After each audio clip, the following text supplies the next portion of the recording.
এই যে মন্ত্রীগুলো আছে, আইসিটি মন্ত্রী, শিক্ষামন্ত্রী, এগুলোর নামও নিলাম না, কারণ এগুলোর নাম আমার কাছে গালির সমতুল্য।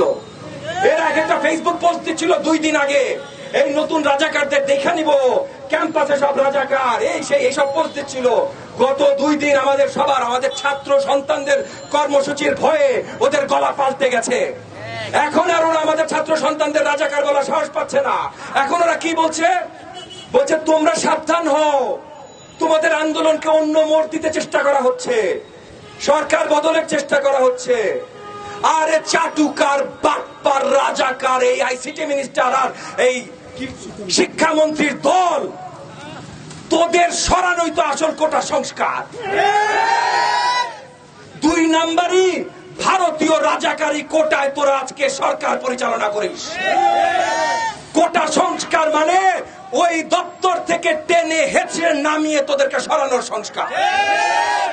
প্রত্যেকটা সংস্কারের আন্দোলন মানে রাজনৈতিক সংস্কারের আন্দোলন। প্রত্যেকটা আন্দোলন রাজনৈতিক আন্দোলন।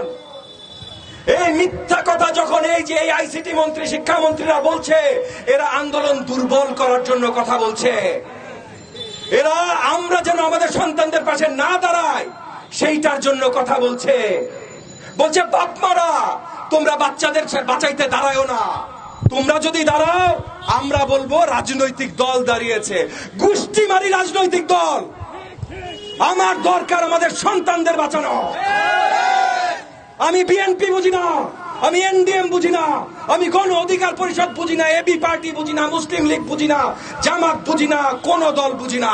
আমি বুঝি আমাদের সন্তানরা রাস্তায় দাঁড়িয়েছে, আমি বুঝি আমাদের সন্তানদের রক্ত ঝরছে, আমি বুঝি আমাদের সন্তানদের লাশ মাটিতে পড়ছে।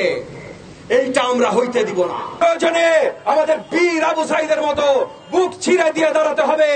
গুলি মারলে আমার গায়ে মার, আমার ছাত্র সন্তানদের গায়ে যেন একটা গুলি না হয়। এইবার আমাদের আসল স্বাধীনতার সংগ্রাম।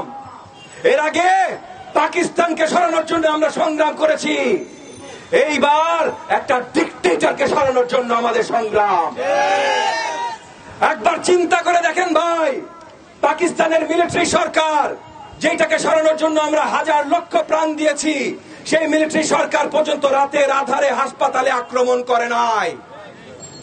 পাকিস্তানের মিলিটারি সরকার আমাদেরকে রাজাকার বইলা গালি দেয় নাই। পাকিস্তানের মিলিটারি সরকার আমাদের সন্তানদেরকে ধৈরা ধৈরা রাতের আধারে আমাদের আরেক গ্রুপ সন্তানদেরকে হেলমেট বাহিনী, গুন্ডা বাহিনী বানায় মারে নাই। কে করছে এগুলো? ফ্যাসিবাদ আওয়ামী সরকার করছে। আজকে দেয়ালে পিঠ থেকে গেছে। আজকে যুদ্ধ করতে যদি প্রয়োজন হয়, এই আওয়ামী লাঠিয়াল বাহিনীর বিরুদ্ধে আমরা যুদ্ধ করব, এই হেলমেট বাহিনীর বিরুদ্ধে আমরা যুদ্ধ করব, প্রশাসনিক বাহিনীর বিরুদ্ধে যুদ্ধ করব, আওয়ামী ফ্যাসিবাদের বিরুদ্ধে যুদ্ধ করব। যদি তার বড় প্রয়োজন হয় তাহলে ভারতের বিরুদ্ধে যুদ্ধ করব। যুদ্ধ আমাদের থামবে না। এই দেশকে, এই জাতিকে এবং আমাদের সন্তানদের স্বাধীনতা দেয়া আমাদের পরম দায়িত্ব। তাদের মুক্ত করা আমাদের পরম দায়িত্ব।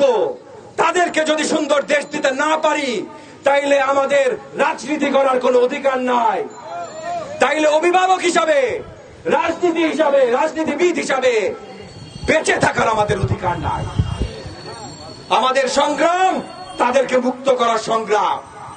কোটা সংস্কার আন্দোলন, এটা আমাদের সবার আন্দোলন।